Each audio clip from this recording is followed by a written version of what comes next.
I do remember drinking at an early age because my mom had alcohol in the house all the time. I remember being in middle school drinking. Were you drinking by yourself? Yeah. Okay. Because I remember I would take alcohol from my mom. I'd put it in water bottles and stuff it in my closet. Like my friends used to joke around, like they'd be like, oh, you're the girl with the alcohol in your closet. I'm like, yeah.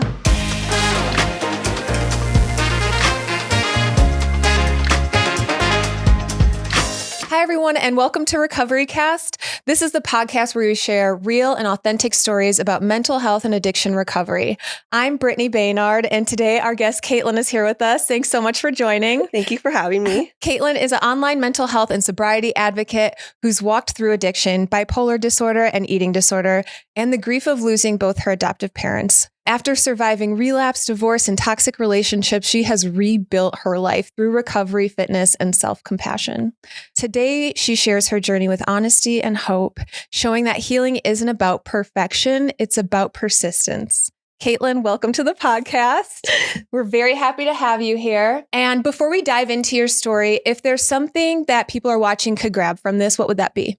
Just to not give up hope and that, despite all the things life throws at you, just that there is hope on the other side, even when it feels like there is none at all. Because I've been in such a dark place. I've been like that in that area of my life where I'm like, things will never get better. I'll never be happy. And that's why I kept drinking. I was like, I feel like I'm meant to suffer.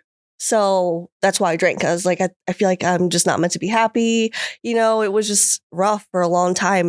But I didn't give up. I feel like some part of me deep down knew that I was meant to be happy and that there is happiness on the other side. So I didn't give up. I kept fighting every day, kept showing up until one day I was like, I'm sober. Yeah, you show up for yourself. I love that. Yeah. I followed you for a while. I really love your content, and your story is one of persistence and resilience, and I really appreciate it. I appreciate your vulnerability and how much you share. Tell us a little bit about your childhood. What was it like growing up? What was your experience being an adoptee from South Korea? It's funny because for the longest time, people were like, did it affect you? And I was like, no, it's fine. Like I knew my whole life. You never know. Yeah. Yeah. Until like I reached adulthood. And then I was like, you know what? I think this is affecting me because, like I have mental health issues. And I think a lot of that stems from being adopted. And when I recently went into therapy, she was like, you're adopted, but where were you the first 4 months of your life? And I was like, no one has ever asked me that. And like, I didn't know. Yeah. But I found out like I have a huge adoption folder. It's like that big. And I found out I was put in a foster home for like 4 months of my life. So that was really hard. And I was like, and she's like, that's where all your trust issues stem from, being torn from like the person you were inside for 9 months. Right. So. It's a lot. And did you get like therapy when you were younger? No. Was any of it? Yeah. No. So you were kind of just like not realizing something as a trauma or ongoing. And it doesn't feel like it because it's not like direct, but it's indirect because what was the racial makeup of your adoptive family? White. Yeah. So regardless of like love, and you can grow up in an environment at such a young age, but like culturally, there's just certain things that you relate to and that your soul like connects to that I feel like some of us aren't aware of. Like I didn't grow up with a lot of like people that look like me in my community. I feel like it didn't. I was like, that doesn't affect me. I'm fine. And it wasn't until I got around people around me, I was like, oh my gosh, my soul has been like yearning for this like certain type of connection that I just wasn't getting fulfilled with elsewhere. Yeah. So even though you didn't feel like there was something like trauma about it, did you feel a certain type of way as a kid? Like what were your internal feelings just about your experience in life? It's a tough question because I had a weird relationship with my adoptive mom. Yeah. Like we were close when I was a kid, but it was close. Like we did a lot of things, but emotionally we didn't have like a deep connection. I feel like it was weird. We weren't the type to hug. We didn't say, I love you. Like it was that kind of relationship. And then with my brother, he's also adopted and we're not biological, but he did a lot of stuff that was just traumatizing. So it's just growing up, I felt like I was alone because my mom also worked all the time. So like I remember just being home alone. And then my dad, he had cancer when I was like young. So I remember taking care of him. So there's a lot that plays into how I feel because I feel like he also passed away when you were really young as well. Yeah. How old were you when 6? You're 6 years old? Wow. What then happens with like the family dynamic? When he died, I remember running away. Like I ran away like as a kid. I was just really upset. And my mom, she let me cry, but then it was just, we never really talked about it. Yeah. And I feel like, and it's not against her, People do the best they can in those moments. Exactly. And based on how her relationship was with her mom, I could tell she didn't get that either. Yeah. So it really showed up in, her and I. But with my kids, when my mom died, I was like, let's cry it out. Yeah. Like, I was very open with them. I was like, we need to talk about it. So it was hard. And my brother was close with my dad. So I feel like we all just suffered in silence. Yeah, no, that's really tough. Yeah. At what age did you first start experimenting with alcohol? Really early. I'd say 13. Oh, okay. Yeah. So this stuff's kind of building up inside. Okay. So you're 13 years old. What's that first experience with alcohol like? I honestly can't even remember. Like a lot of my childhood is blacked out or blocked out, whatever. Yeah. But I do remember drinking at an early age because my mom had alcohol in the house all the time. I remember being in middle school drinking, but like my first experience with it, I can't tell. I'm pretty sure I got really drunk. Yeah. So was it beyond like social? It wasn't even social at that point? Were you drinking by yourself? Yeah. Okay. Because I remember I would take alcohol from my mom. I'd put it in water bottles and stuff it in my closet. Like my friends used to joke around, like they'd be like, "Oh, you're the girl with the alcohol in her closet." And I'm like, "Yeah." Oh, God. Yeah. Yeah. I know that used to be really cool in like middle school and high school. I was like, oh my gosh, how do you have that Fleischmann's back there? Right. That's tough though. Like hindsight, when you think about it, like that's a kid really struggling, grabbing for alcohol and substance to try and numb that. That's extremely tough. Did you have like adults around you outside of like your family members that noticed anything? No. How were you in school? Troublemaker. Really? Yeah. Yeah. I was a troublemaker. Like the person I was back then is like completely different. Yeah. I feel you on that one. Sometimes I'll see people just be like, sorry about that. Right. Sorry. I'm different now. That wasn't me. Right. I don't know who that was. You've been really open about battling eating disorders too, alongside addiction. Can you open up about that and when that kind of started for you? Because I've always been really skinny my whole life. And so I think it really showed up after I had my kids. Okay. I gained a lot of weight after my first one. And then with my second, I was like, I'm going to go in the gym. I'm going to like work out to be skinny. And while pregnant or afterwards? Afterwards. Okay. With my first, like I said, I gained a lot of weight. Second, I was like, I think before I got pregnant with my second, I started to go in the gym, but then I got pregnant. So then I had to take a break. Yeah. So then after that, I was like, I don't like how much weight I've gained. So then I was like, I'm going to go in the gym, and I worked out to be, like I said, skinny. Yeah. I stopped eating butter. I stopped putting seasonings on my stuff. Like, yeah, it was pretty bad where I was like scared of carbs, all this stuff. I remember being like 98 pounds and I used to think like, oh my goodness, I was overweight. Yeah. Like I remember seeing pictures of me like super skinny and I remember thinking in those pictures I was overweight.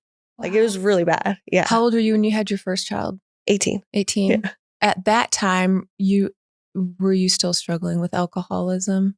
Not really. Because I remember kind of just get busy taking care of it too. Yeah.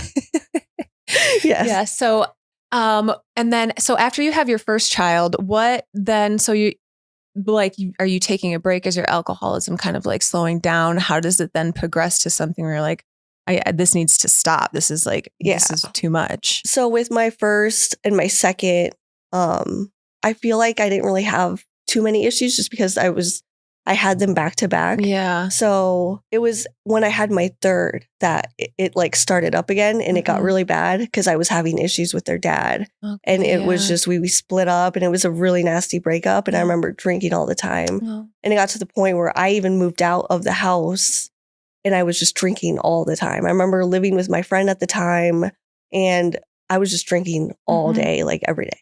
That's tough too, especially when you're going through relationship stuff. Yeah. And were you then sharing custody? I don't have like a custody agreement. Yeah. It was just, they're like times you're by yourself. Yes. Yeah. That's what I mean. That's, I think as or just any parent, that's like extremely hard, especially like the first, like getting used to that. Yeah. Especially when you're struggling mentally, because I don't know, for me, that was kind of like the thing that like kept me together at times. Like when I had my kids, I was like always going to be like with it and together for the most part.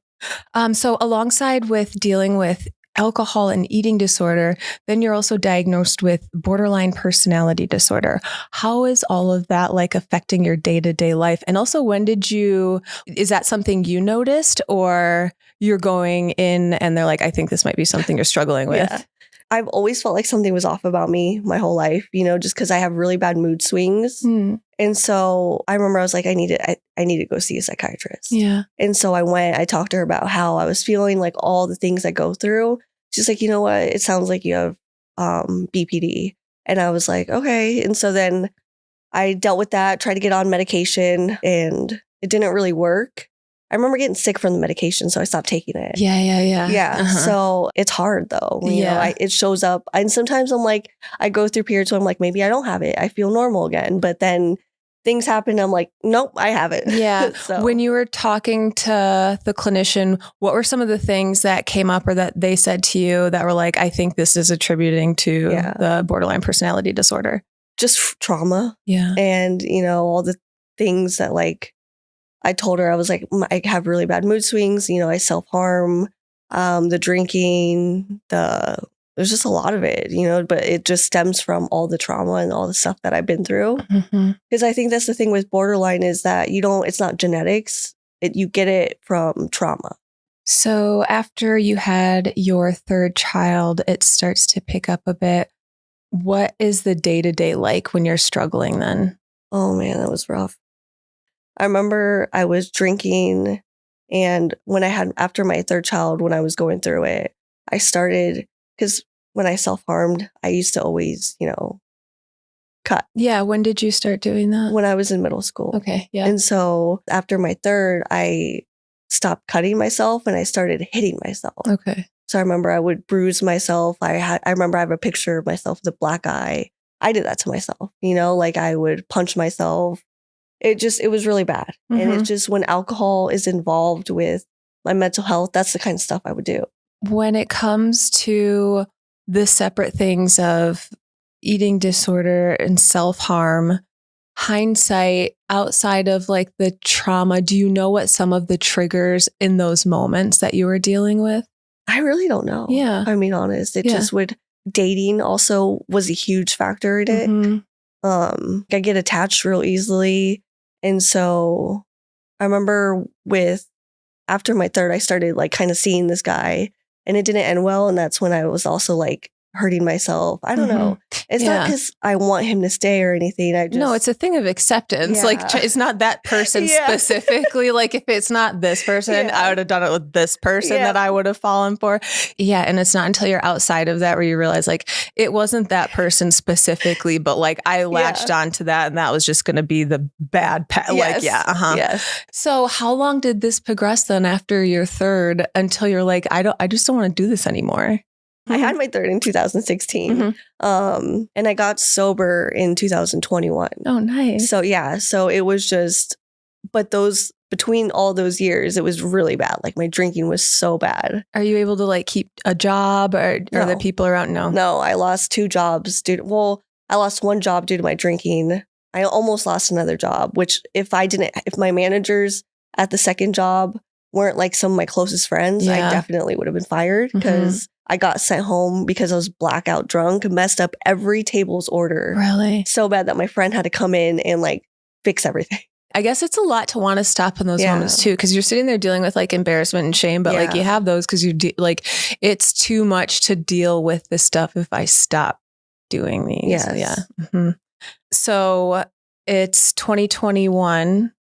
What sparks it? The cops being called. For what? What'd you do?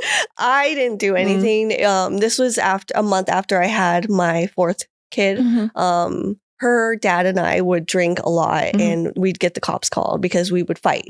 That day we were drinking and he got really drunk and he said something about ramen. I was like, I don't want ramen. For whatever reason, he got really mad at that, started screaming at me, was screaming at me for like 3 hours to the point where I was crying in my bed, begging him to stop. Yeah. Called his mom, called the cops. Like the cops were like, listen, if you guys don't get this together, like like your lucky CPS isn't getting involved pretty much type of thing. Yeah. Because my daughter was there when that happened. So, and that's not the first time the cops were called. So, okay. So they were familiar with it. I think that was the third time they'd been called because of that stuff. So how do you start then your first day of sobriety? Like that's a lot to go through. Just be like, you know what? Because and it's always funny when people are like, so it's this thing wasn't anything real big. Right. Like, I mean, somebody could say like the littlest thing and it's like, oh, I've been hearing this forever, but it's not till that where like it snapped for me and I chose that at that point.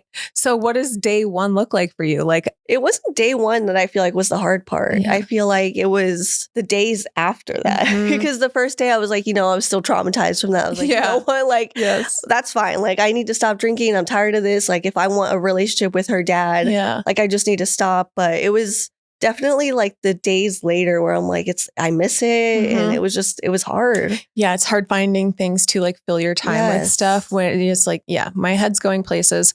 Did you go to like a treatment facility? No. Did you have any therapy at that time? No. That sounds so, oh my gosh, that's so scary too. Yeah. And you were drinking daily at that point? Yeah. How did your body feel going through that? Honestly, it wasn't terrible. Like I know people get like shivers, they go through withdrawals, but I never have. So I feel like I got lucky in that. Yeah. If anything, I started craving sweets. I got hungry. I wanted to eat again. Yeah, same. I got like an appetite, like I was eating a lot more. But staying busy helped, like I jumped into a lot of hobbies when I got sober. And was fitness being one of those? Yes, because I've always been like into fitness for like a while. Yeah. But I really took it seriously. Like I was like, all right, I'm going to go to be strong, not skinny. I'm going to eat more. And like now I'm like, I want to say I gained 15 pounds. Good for you. Yeah. Good for you. So so you just have like a complete mindset switch then? Yeah. Oh, that's awesome. Good for you. Yeah. Kind of just how you said it in the beginning. You feel like you don't deserve to be happy. And it's just this thing that you're going to keep on doing because your life is like this. Yeah. And then you just decide one day, like, maybe I don't. Like, maybe I do deserve to be happy. Okay. So then you maintain sobriety for years. And then just like the first day is different from that first week. Are you picking up like tools, any things or habits that you form that are helping you maintain the sobriety? So meditation helped a lot. Okay. Like what got you into, how did you pick meditation? Because for me, I'm like, I don't know how to do it. It's too much to sit there. It is. Especially when you've got lots of thoughts and trauma. How are you like, I'm going to sit here with my sober brain with these thoughts.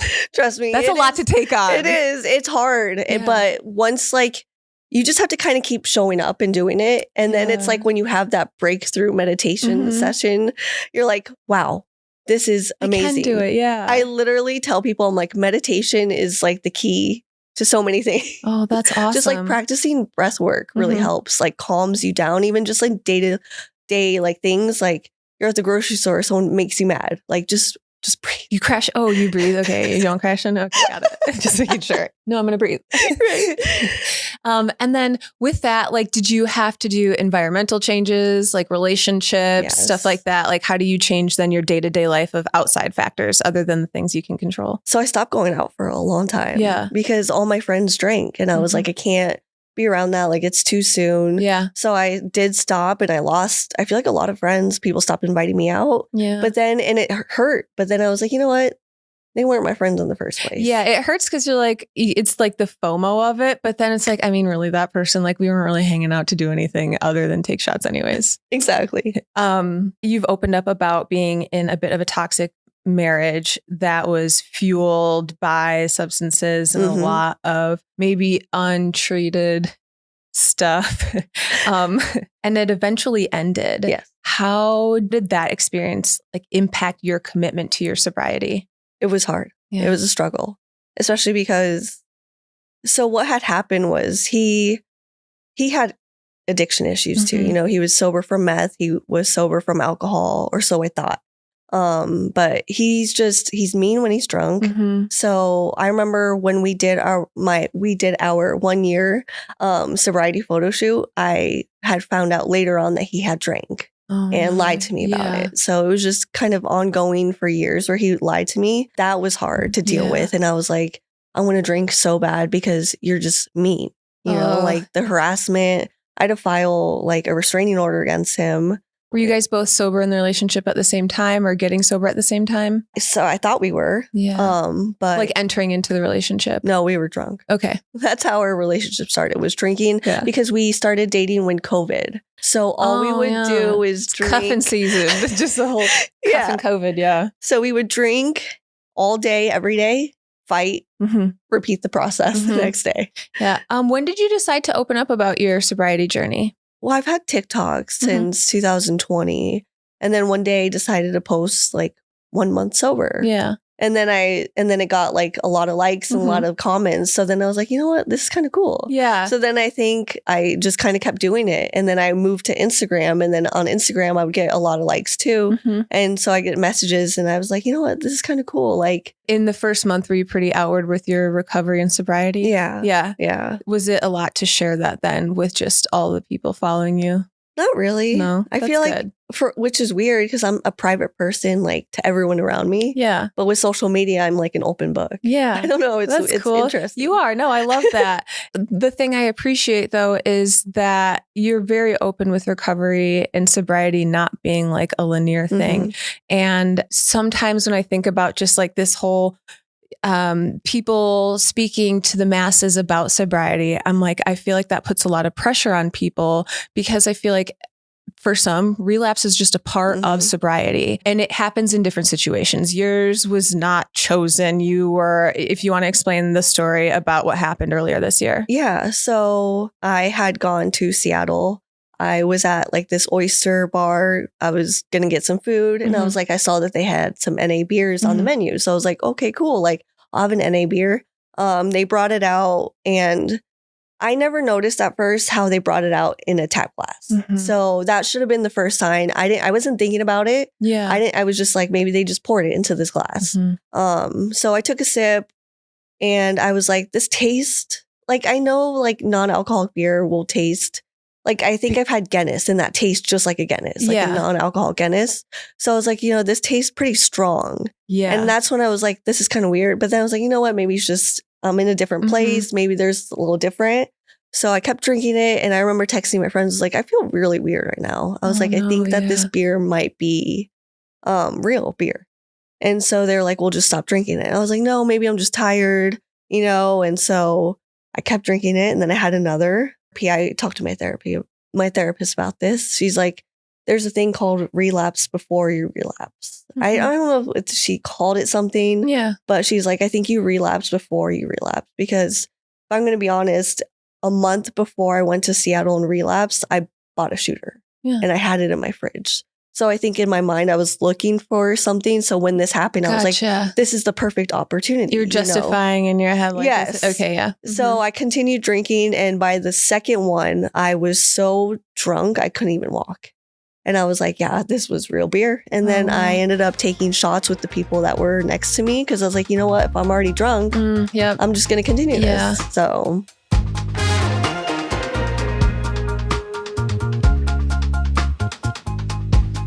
This podcast is brought to you by Recovery.com. Recovery.com is a place where anyone can find mental health or addiction treatment options specific to them. You can filter by location, price, insurance coverage, therapy type, mental health condition, levels of care, and so much more.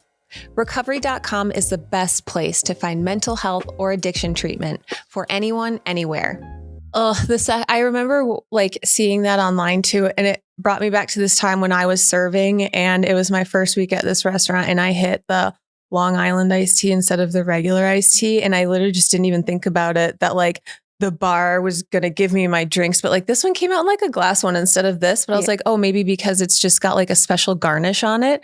And after I served it to the lady who was there with like a business meeting, she's like, is this alcoholic? And I was like, oh my gosh, I'm so sorry. And it's awful. Like, and now I think back and I was like, thank God that woman wasn't sober that I know of at the time, but it's just like those things happen. Stuff can happen. We're not all like thinking 24/7 about that.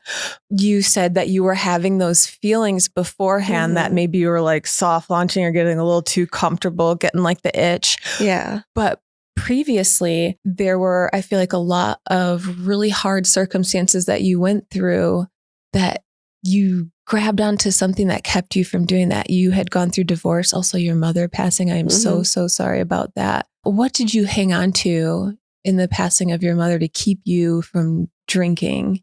My kids. Yeah. Yeah. Like, I don't know. I wanted to be strong for them and, you know, not go down that dark path, because when I drink, it's not good. And when I relapse, it really like proves that it will never be good, you know, for me. So, you know, just showing up for my kids every day just really helped a lot, because I feel like if I didn't have my kids, I probably would have drank. Yeah. And it sounds like you had a very different, or tried to provide a different experience during that loss than maybe you had experienced as a child, and that you have those open lines of communication, which I feel like has to be healing to that like child version of you too. It is. Like, definitely. I wish I would have had this, but it feels really good to be able to like have those tools from that experience to like give that to my kids while they're going through this. Exactly. That's a huge growth thing. So after the restaurant experience, what happens after that? Do you drink again? Yeah. So I remember I woke up in the hospital from that encounter. Wow. Yeah. Okay. Yeah. So because it had been years and years. Yeah. And so from what I remember is I had drank 3 of those beers. I took a shot. I ordered a drink, and I found a video in my phone where I was drinking the girls' drink that were with me. So who knows how many drinks I had, but like, and I don't think I had really eaten that day. So just all that alcohol just really messed with me. So I remember going to the bathroom, and I still don't have any memory of this. I had FaceTime friends. I had called people. So this is from their POV. Oh gosh. They said that I was on the phone crying hysterically, like I broke my sobriety. I messed up. And someone said that I started banging my head on the floor, which is a thing that I did when I drank. So I eventually, I guess, passed out. And so no one knew like my hotel. So all my friends like in Arizona had no idea where I was supposed to go. Oh my gosh, it's scary for everyone. Oh gosh. Yeah. So the people that were there at the restaurant ended up calling the ambulance. So I went to the hospital just to get checked out. Yeah. And the next day I was just so hungover. I just could not do anything at all. And I was like, I'm not doing this again. And then I think that same night I went to the store and I bought a pack of White Claw. And I was like, I'm just going to drink. And then the next day I went to eat, got a Bloody Mary, and drank that day too. How long did that last? I think 3 days. 3 days? Yeah. Because I remember going home drinking because I bought a pack of Blue Moon. I drank in my room. And then the next day at work, I had gotten really sick from dehydration. Yeah. I don't really know exactly what happened. I just remember getting sick. And so I was like, you know what? I don't want to do this anymore. I was like, this is not it. This is flashbacks of really bad times. Yeah. Like, we didn't do this. Yeah, we can go back now. Yeah. Yeah. So after 3 days, you're just like, no. Did you have some people around you that were like, thank you for not going back down that path? Yeah, I'm sure. It helps having good support too. Because a lot of my friends were just like, this is not it. Yeah. Through your sobriety, do you have people in your life that have also been like, oh, now I'm kind of curious about it? Yeah. So I remember this one guy was like, thanks to you, I got sober. And like, yeah, that's awesome. We were talking, and he lived in like he lives in a different country. Yeah, that's so cool. Wow. We would FaceTime, and he got sober for a while, and he was like, yeah, like this is all thanks to you. Like you gave me advice one day, and I was like, thank you. Yeah, that's great. Yeah. What are the things that you've been experiencing in sobriety that prior you were just like, oh, I didn't even know this was a thing? Just being present. Yeah. And like really embracing everything around me, because before I feel like I was just in constant like drunk mode. Yeah. And so it's just nice to like be present and like actually not have your mind wandering off to like the thing that is always like pulling you from it. Yeah. Yeah. And remembering everything. Yeah. Honestly, being present is like the biggest thing when you don't have something pulling your brain away. What time do we leave this? How do I time stuff out? Yeah. It opens yourself up to just be so much more calm and experience like the world around you. I remember seeing online when you had relapse and then coming back afterwards.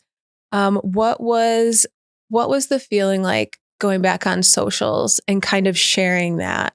Scary. Yeah. It was really scary. Yeah. I thought for sure I was going to lose like a bunch of followers. Yeah. I thought people are going to be mad at me. I'm an honest person. Yeah. So I feel like I just couldn't keep going and not tell people like I relapsed. So I remember posting that video, and the amount of comments I got from people was just overwhelming. I started crying because I was like, this is crazy. Like, no one is mad at me.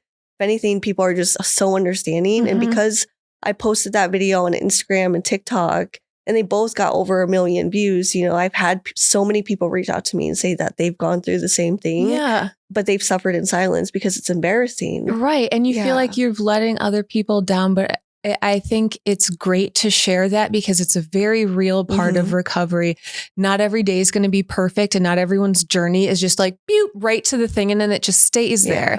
And it's wrong to leave people in the dust thinking that that's how it's going to be, especially because I feel like a lot of times with people who are perfectionists or just anybody dealing with stuff, it's like, I didn't do it. I failed. So I'm just not going to try again because I didn't do the thing. I guess I could never do it again. But it's like, no, you can try again. Yeah. You can try again. Exactly. You can go back and try again. You did it before for so long. Don't let one slip up, whether it be 1 day, 2 days, 3 days, 3 months, 3 years, prevent you from like realizing you can try again. It can be just as great as it was before. You can try again, and it's okay. I'm so glad that that is the response that you got. It would be so upsetting for people following somebody going through recovery to then jump down someone's throat when they share and are vulnerable about a really real part of the path of recovery. It's not just a straight line, and it's not always super easy. No. It's not. Things happen. Yeah, literally. But it's just crazy because relapse, I feel like, taught me that. Like, I didn't really realize how many people go through the same thing. So it really made me feel less alone. Hearing other people's stories. So was there a part of that? I always hate when people are like, oh, you needed that. Like, no, we didn't need bad stuff to happen to us. But was there a part of that was maybe grounding? And because after a while in sobriety, sometimes people say they get a little comfortable. Was there a part of that was like grounding? And did it bring maybe like I need to do this? It opened my eyes. Yeah. So it really did. I feel like you said, I hate saying that, but I feel like it did need to happen for me to like open my eyes and realize, because for a while I was like, maybe I don't have problems with alcohol. I kept thinking that. I was like, what if it was just all in my head? Like that was going through my head for a year before I relapsed. Were you ever rationing to yourself, like maybe I could start back up again? Yeah. Probably why buy the shooter. No. Yes, exactly. Yeah. But I didn't drink it. When I bought that shooter, I felt like shit. Yeah. You feel like you've got like this like horrible thing. Yeah. How do you plan on communicating to your kids about alcohol use or substance use? I'm just going to be open with them. Yeah. So, because they're dads. So I have 3 kids with one guy, my youngest with another. Both of them have alcohol issues. So they notice his drinking. My 3 notice their dad's drinking, and they say they don't like it. Yeah. So I'm just going to, continue to be open with them and tell them like, it's not good for you. So just let them know they could be open communication. That's great.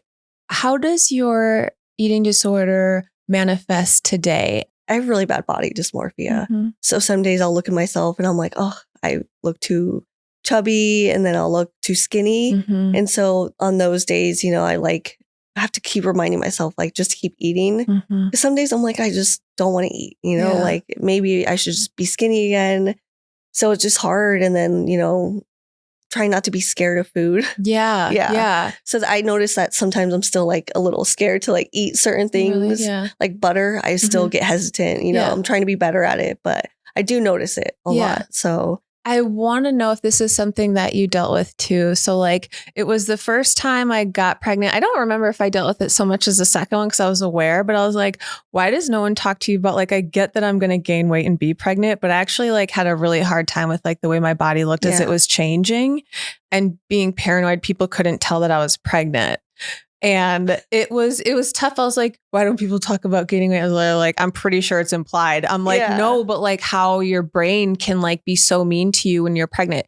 Did you deal with, I don't even know if it's body dysmorphia when you're pregnant because you literally are gaining weight, but did you deal with stuff when you were pregnant as well? Yes, it was awful. I literally would not go out. Really? Yeah, I was just so embarrassed. Like I was just not embarrassed, but I was like, oh, I just don't like how I look. Like, just nothing fit me. It was so bad for my mental health. I remember with 3 of my pregnancies, I was really depressed because of all the weight that I gained. Oh, wow. Yeah. So it wasn't like gaining weight is just really triggering. Yeah. Yeah.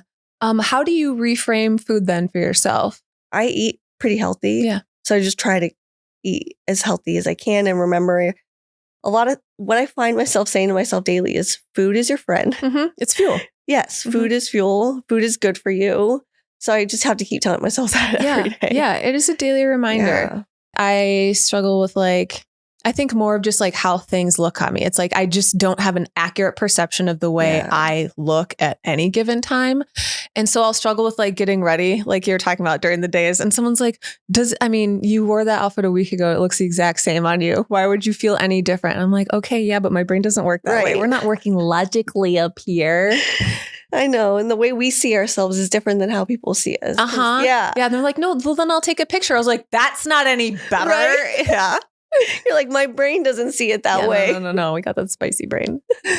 So borderline personality disorder, for those who don't know what that is, can you kind of let us know and then let us know how that manifests for you currently? Borderline personality disorder is sort of similar to bipolar disorder, where it's frequent mood swings, fear of abandonment shows up. I'm scared to get close to people. So I find myself with that fear of abandonment, I push people away. So it still shows up. I'm still constantly trying to push people away because I feel like they're going to leave me first. Yeah. You have to be cognitive how you maneuver in relationships. Exactly. Yeah. Friendships too, So just in everything, I just have to be careful. But with me being sober, it's easier to manage those symptoms. My mood swings are pretty bad. I'll go from happy, and then the next minute I'm just bawling my eyes out, feeling hopeless. So that's how it shows up. Yeah. And and recently I lost a friend because of borderline personality disorder. So sorry. And no, it's okay. I take accountability for it, and I hate to just say it's because of that, but it is what it is. And I pushed her away. So yeah, it hurts to say you push them away. It's hard. You don't mean to do it. It's just something that is happening inside of you. Yeah. And it's what are those friendships like? I have a friend with borderline personality disorder. They have also been very open. When we became really close, they're I've had plenty of friends leave me for these specific reasons because they can't handle this stuff. What are some of the things that you've heard that it makes it difficult? The thing that I struggle with is in friendships, for whatever reason, when I'm starting to get too close to someone, my brain will start to tell me why they aren't, not why they're not a good friend. My brain tries to say, oh, they're doing this, so that means they're going to leave you any second, or they're not going to be your friend, or they're going to see the real you. So my brain starts to go through all these scenarios of why I should stop being their friend. And it's hard. Yeah. And they could do something not related. But then it's the compromise. It's see, right there. Exactly. And you won't bring it up to them because heaven forbid you actually just address the thing. Yeah. Because you also want to be a people pleaser and not totally push that person away. Yep. It's a really weird tug. It's but I thought you're pushing me away. Yeah, but I'd like you close here. But don't. Yeah. That's literally me. Yeah. It's a tug of war. That's really difficult, especially because it's all internal. I would imagine that there's somebody out there that was also I got a shooter in my backseat. I'm struggling, or maybe they have relapsed and are struggling. What is some advice you would give them? Stay strong, and that, it's okay to feel that way. And if you relapsed, I would say it's okay. Just, it's how you move forward. Yeah. Your mistakes don't define you. Relapse doesn't define you. It's not a dead end. It's a detour on the road. It doesn't have to be the end, and it's okay to pick yourself back up again. Yes. And start over. Yes.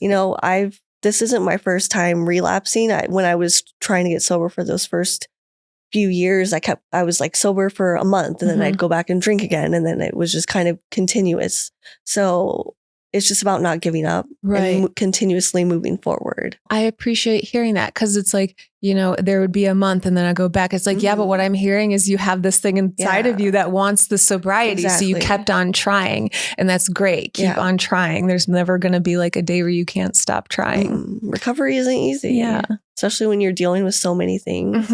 So it's just, and outside factors that you just don't have control over. We can only control so many things. Exactly. I feel that's why people got issues in the first place. Exactly. It's a control thing. Yeah. Just know you're not alone. Yeah. So imagine there's someone out there right now who's watching this and struggling. What do you want them to know? To not give up, and that I've been there before and it sucks and it feels like there's no hope. And I've been in that where you just feel like happiness isn't for you. And I used to be a pessimist, like glass half empty type of girl, but there is happiness. There's so much happiness out there. There's so much joy. Your story isn't over yet. And like, this is your story. You have the chance to rewrite the next chapter. Just because one thing you don't like the chapter you're in now doesn't mean that's the end of your story, So I just want people to know that you're not alone and that things can get better. Yes. So absolutely. You can write the next chapter. Yeah. There is so much joy. That is so beautiful. Thank you so much for joining us today. I really appreciated your time, your openness and vulnerability. I love watching you share your life on socials. Tell everyone where they can find you. What are your handles and stuff? So my TikTok is Made in Korea XO. My Instagram is Caitlyn Baby. Thank you so much. And we appreciate you all joining us. We'll see you next time.